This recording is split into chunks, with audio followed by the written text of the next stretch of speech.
We are recording the meeting so that it can be shared with anybody afterwards who wants it as well. So thank you everybody for joining our Landlord Forum. It's a pleasure to have you all. Our aim today is to ensure that you as landlords are fully informed and reassured. And ultimately, we want to show you that it's still profitable and rewarding to be a landlord. So what's on the agenda today?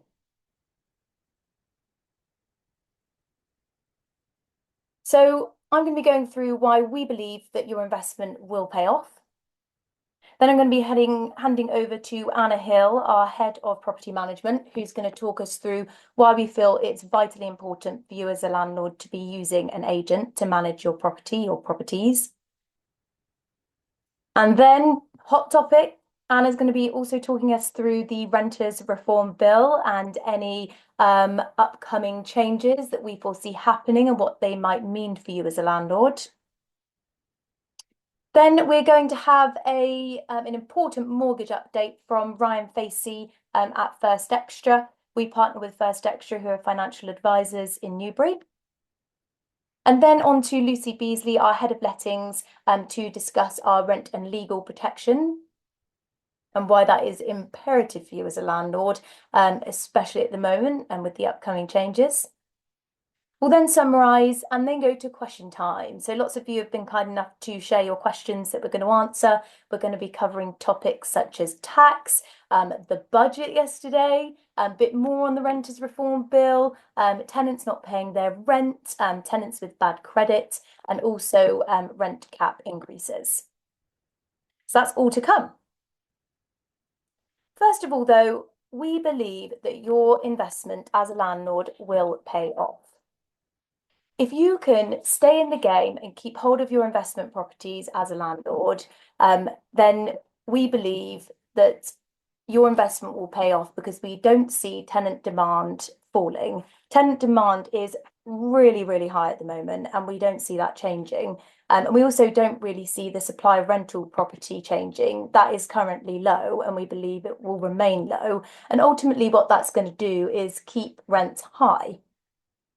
So lots of tenants aren't in a position to buy, and that can be for many reasons. But again, we don't see that changing anytime soon, which is why we think that the tenant demand will stay high. And the reason for that is, I mean, the cost of living. It's difficult for tenants to save a deposit. Interest rates, although they have been higher, and we'll get a mortgage update later, they have been coming down, but they're still higher than some might be able to afford. But ultimately, we believe that, well, we know that from data, house prices are set to rise from between 4 and 7% next year, which means that it's again going to be harder for tenants to come out of rental and get into the buying sector.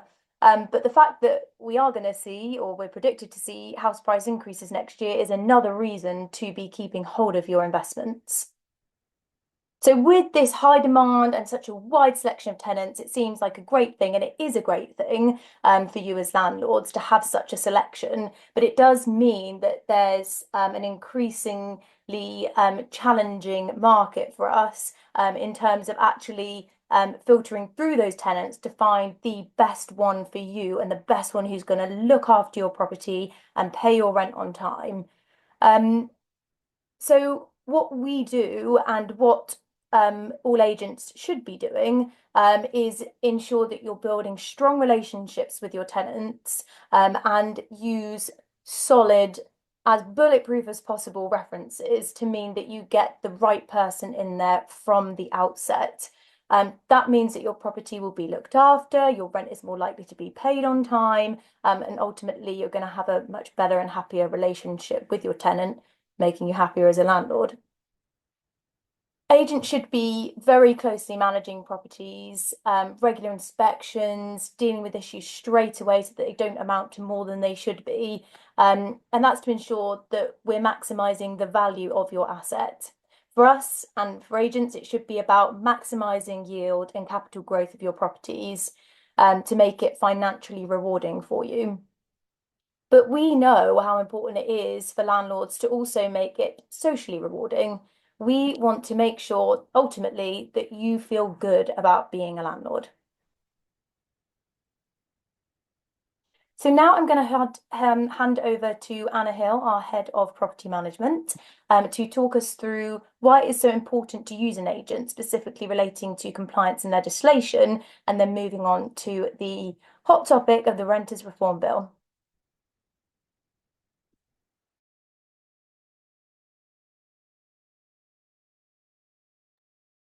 Thanks, Beth, and evening all. So it's fair to say, really, compliance is not black and white in the world of lettings. So using an agent really is more important, I would say, than ever to help you stay compliant, avoid fines, penalties, but also with regards to the legal issues. So let's look at the main considerations. So we've got EPCs. So as some of you may know, EPC regulations are due to change by 2030, where your property will potentially be required to be a minimum rating of C. So although in fairness, that does seem like a long time away, it will soon be, it will literally be around the corner. So agents really should take the stress away by looking at what is required now, review the best and most cost-effective option to get you to that desired C rating. So we believe getting ahead of the game and reviewing early so costs can be spread out. And who knows, your property may well be exempt. We've then got safety certificates. So this covers things like the ICRs, the gas safety, and this part of the compliance is incredibly important, but not actually always easy to navigate. So if your EICR came back and it was unsatisfactory, would you know how many days you were required to get the remedial works completed by? So not only could you face fines or penalties, you do also run the risk of not being able to evict your tenant. We've then got the CO and smoke alarms, which this was actually a legislation that really we weren't given a huge amount of notice on. And obviously as an agent, agents will always look to be ahead of the game as best we can, let's put it that way. So when there are talks of changes, particularly compliance related, like the smoke and the CO alarms, we actively look to discuss with our contractors straight away.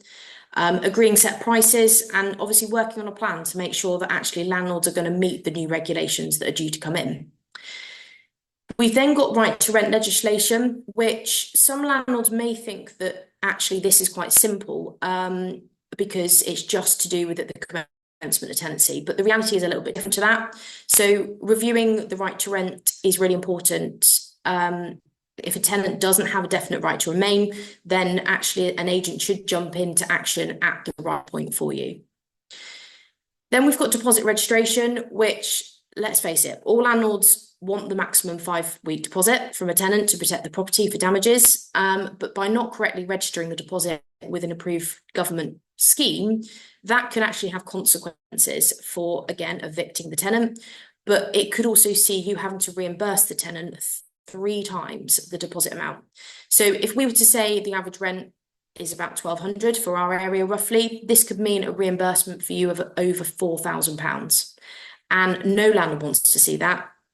And that really could be just caused simply by not registering the deposit in the required timeframe. We've then got agents also look at staff qualifications. So we're fortunate to have dedicated staff members that are constantly striving to be knowledgeable for our clients. Being ALA qualified means that we are in the know with the current legislation. But also to strengthen this, we do have access to solicitors, so we can make sure that actually we are giving you the best advice, and this is what we believe that all agents should be doing. And then we are a Property Mark member, so Property Mark is a respected professional body. They do set incredibly high standards for its members, and being a member demonstrates our commitment to our landlords and tenants. It brings a whole host of resources such as ongoing training and expert advice. So compliance is serious. I think I've probably stressed that. But I just really want to reiterate it because yes, you could face a £20,000 fine for no right to rent checks. And that all sounds really scary and the fines look scary. And to be honest, it can be. So really let an agent take that stress away from you. Let them navigate a new legislation when it's thrown when it is thrown our way as an agent, and then let them take the stress off your hands. It will allow you to actually enjoy being a landlord, but also avoid the jail time and the penalties.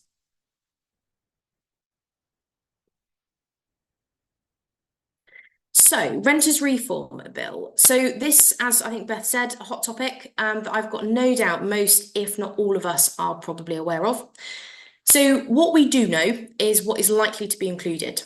When this is to come into place is the unknown, but we do believe that it won't be long until we find out. So we've got abolishment of Section 21 notices. So this will remove the ability of landlords to basically gain possession or evict tenants without a valid reason, which we aren't too concerned by, as we obviously look to make sure that we've got quality tenants, which negates the need to actually serve a Section 21 when a tenant isn't looking after a property. So we don't see it as a huge change. What will become crucial for all landlords is making sure that you are choosing the right tenant. That is going to become so, so important. We've then got introduction of grounds for eviction. So landlords will be only able to potentially gain possession for limited reasons. Now, that potentially is going to be things like rent arrears, breach of tenancy agreement, antisocial behaviour, or if you are looking to sell or move back into the property. So basically, it will actually cover you for the most important eventualities. So, but one thing that I think is really, really important to stress is navigating that it alone is likely to be incredibly complex. So for starters, you will need to know which section notice is best, and is it a discretionary ground or is it a mandatory ground? So a lot to take into consideration. We've then got reform of rent increases. So what we've been advised is the government obviously intends to introduce a new system for rent increases, potentially limiting the frequency or amount by which landlords can raise rents. So currently with most tenancies, you can increase the rent once in a 12-month period. We always review the rent in line with current market conditions. So do we see it as a big change? Again, not particularly, because it actually just means it's simply making it a fairer system, which actually isn't a bad thing. So luckily, we are fully prepared for what we're about to face, and all agents should be. And all agents will have the resources on hand to navigate for landlords. So again, let an agent take the stress away. Let them keep you compliant, but also more importantly, as I've already said, keep you out of jail and fine free. Brilliant. Thank you so much, Anna. Right, now we're going to move over to Lucy Beasley, our head of lettings, and she is going to talk us through rent and legal protection. Thanks, Anna. Some really pivotal points there about the reform bill. And as we know, that this is going to bring a lot of changes to the lettings market over the next couple of months. Now is the most important time to ensure you have cover from a rent and legal protection policy. So the way I look at this is you wouldn't get in a car and drive that car without having the correct insurance, and protecting your asset should be seen as no different. The main benefits to you as landlords is by having a rental legal policy, and this policy in particular that we cover at James Robinson covers you for 100% the rent up until vacant possession of the property. So that's 100% of the rent that you can rest easy you'll be receiving on a month-to-month basis if your tenant were to default. It also covers you for up to 75% of the rent during the vacant possession for up to 3 months. So you have 3 months turnaround of still receiving 75% of that rent to ensure you've got time to get the property up together, decoration, anything you need to decide your next move. It covers you for up to £100,000 worth of legal rent arrears and legal expenses. So that's a massive sum of money to ensure that you're covered if, in the worst case scenario, you did need to seek vacant possession of your property. It covers new and existing tenancies, and what's better is that it covers you and you don't have to pay an excess.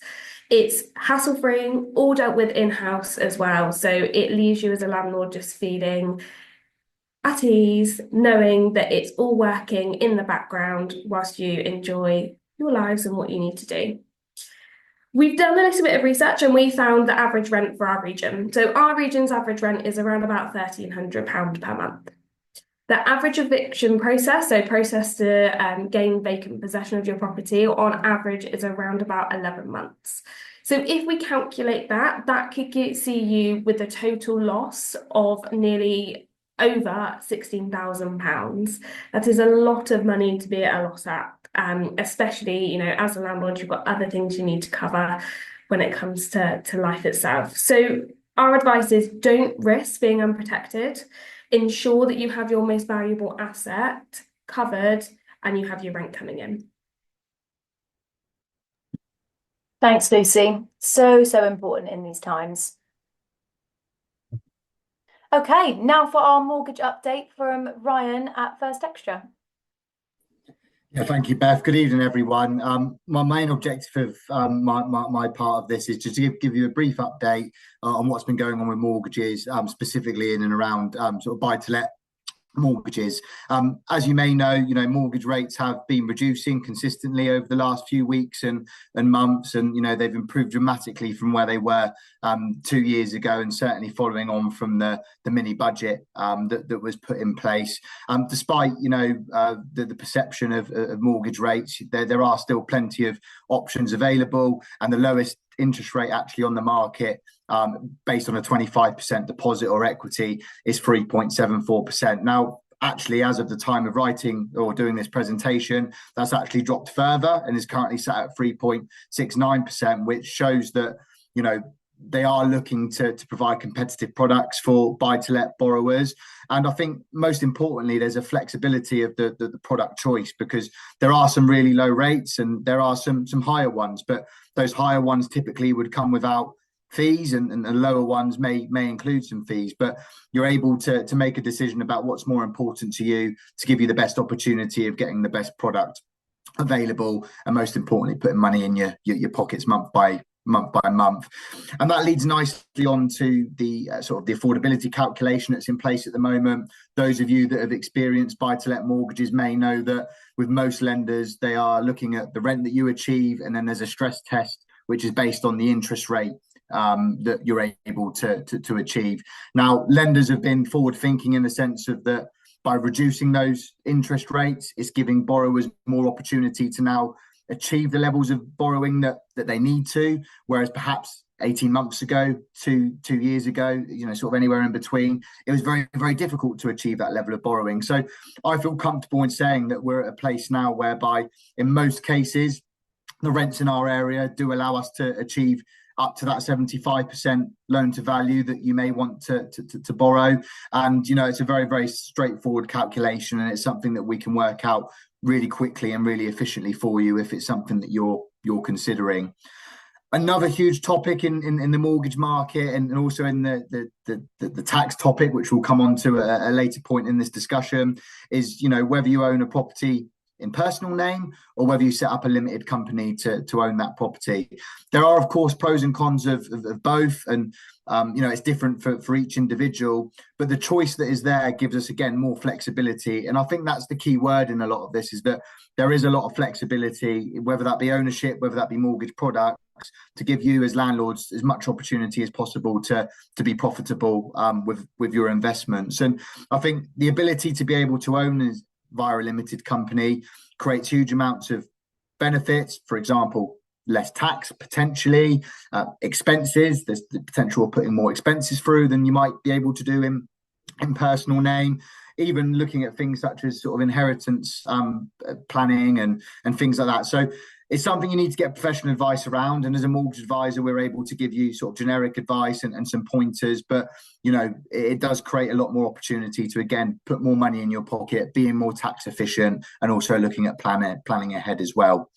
Continuing with the theme of flexibility, most buy-to-let lenders give you the opportunity of allowing your mortgage to be on an interest-only basis, or a capital and an interest basis, which is your more standard repayment mortgage. But by putting your mortgage on an interest-only basis, it creates more opportunity to, again, put more money in your pocket, and also protects you in a way, because if For example, there are rental voids, which hopefully would be protected via the insurance and protections that you've got in place. It just gives you that extra peace of mind that your commitment would be lower in any event of that happening. You are also allowed to overpay your mortgage in most buy-to-let lenders. So again, it's just creating that flexibility of meaning that your commitment's as low as it can be, while still having the opportunity to reduce that debt should you wish to do so. And sort of leading back to the limited company, there's creative ways that you can do that if you were to own via a limited company rather than potentially in personal name. The final thing I just want to mention is that, you know, the great thing about owning a property is that it gives you an asset that you can regularly access potentially to increase that portfolio, increase your ability to expand that portfolio, and therefore increase your ability to earn money off your investments when we're talking about property. I think it sometimes goes under the radar, the ability that you have to be able to take money out of property and use that money to buy other assets. And certainly I think it's something that should be considered, especially when we're in a marketplace whereby interest rates are lower than they have been, and property prices may be lower than what they're going to be. So it's a great time to consider that. Maybe take some money out, maybe buy more property and increase that portfolio. But if you want to know any more, then you of course can get in touch. But yeah, thank you for listening. Thanks so much, Ryan. Brilliant. So to summarise, guys, we will keep you, and all agents should be, keeping you compliant so that you can avoid fines and avoid jail time, and keep you as stress-free as possible as a landlord, so that ultimately, like we've said many times, you can actually try and enjoy it. And there's lots of stuff that comes up in the media, and there's lots of scary, or potentially they make out to be scary legislation on its way. So we just want to reassure you that although that is all upcoming, we've got you covered. Agents will have you covered if they're looking after you, to ensure that it's not going to be scary for you, and it's not going to be damaging for you as a landlord, if it's properly managed. So as well as that, we can obviously advise you via Ryan at First Extra, or anyone at First Extra who we partner with, on mortgages and lower interest rates, and the best way to mortgage your properties and be tax efficient. We can protect you with rent and legal protection and advise you on that as well. But ultimately, I'll repeat the message. It's about taking the stress off of your hands. Give that to an agent, give that to us, so that we can help you feel that social reward that you want as a landlord. So it's question time. We've received lots of questions. We're going to be covering some of those today, and I'm going to have Anna, Ryan, and Lucy help me answer them. So I think we'll start with, just leading on from what Ryan said, on tax, because lots have asked about the best strategy to be tax efficient. Can you help me answer that, Ryan? Yeah, certainly. So a little bit of a disclaimer before I do so. Of course, we advise that everybody's situation is different from a tax perspective, and seeking individual tax advice is something that we would always recommend. That being said, as I've alluded to already, there's a lot more flexibility with your allowing you to be tax efficient now than perhaps what there has been in the past. Depending on whether you're a higher rate taxpayer, additional rate taxpayer, basic rate, non-rate taxpayer, can of course define the best route of doing it. But most certainly, by considering those options and looking at it in detail, there are opportunities out there. And like I've said, if you are a higher rate taxpayer, then certainly the limited company route can mean that you are paying less income tax, and also you're allowed to expense more. So I think it is just looking at it. Don't just write it off. Everyone should be considering it, because there's lots and lots of benefits. And if you want to talk about that, certainly we can do. But yeah, tax advice is extremely important, but there are opportunities. Brilliant. So it sounds like it's unique to each individual. Yeah, absolutely. And although there's a sort of a generic solution, a lot of the time it's really important to consider all aspects of their income and their tax before coming to any kind of conclusion. Okay, brilliant. Thanks so much, Ryan. Okay, so I'm going to head to Anna now, for the second question, which is our views and our concerns on the Renters' Rights Bill. lots have asked about it, or the Renters Reform Bill. Lots have asked about it, and we've covered quite a bit in what you've said, Anna, but is there anything else that you would add? Yeah, I think, Beth, as you said, we have touched on it a little bit. And wow, what a hot topic it really is, to be honest, for landlords and agents as well. So what I would say is the Renters Reform Bill, we believe, is probably likely to be very similar to the Scottish system, which was introduced about 2 years ago. So for the first 2 years, they had very strict measures in place, which was on rent caps and evictions.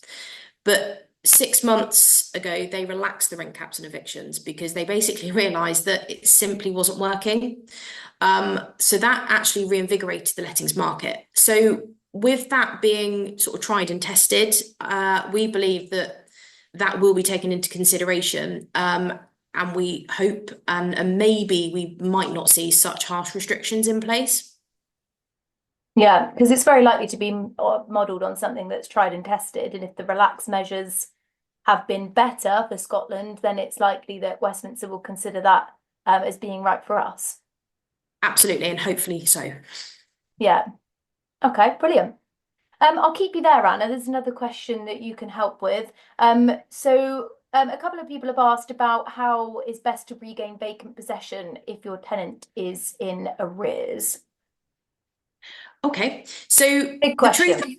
yeah, the truth on this one is there's no actual easy sort of answer, because it is a bit of a minefield, and every case will be different because there could be so many different variants to it. So it can really only take one small thing with a section notice to make a section notice actually invalid. So you would then need to potentially reissue a section notice and effectively start the process again. So what that means for you is the average eviction at the moment is roughly 11 months. So you've actually just increased that to over a year if you served it incorrectly. So really and truthfully, I think for me, it simply highlights that for a landlord, it is more important than ever to be using a managing agent and to then actually have some form of rent and legal cover in place because you wouldn't want to do it alone. No. And if you've got that 11 months on average, could obviously be longer, could be quicker without rent and legal cover, you could leave yourself in a difficult situation. Yeah, absolutely. So although it's very stressful having a tenant not pay their rent on time and having to regain vacant possession with them being in arrears, you can take a lot of that stress away by having an agent manage that process for you, serve the right notices, but also have the rent and legal cover to protect you. Yeah. Okay, brilliant. Thank you. So I'll go to Lucy next. A couple of questions for you. First of all, somebody's asked, how do you think the rent increases being limited to once per year from the Renters Reform Bill will impact rent rates next year?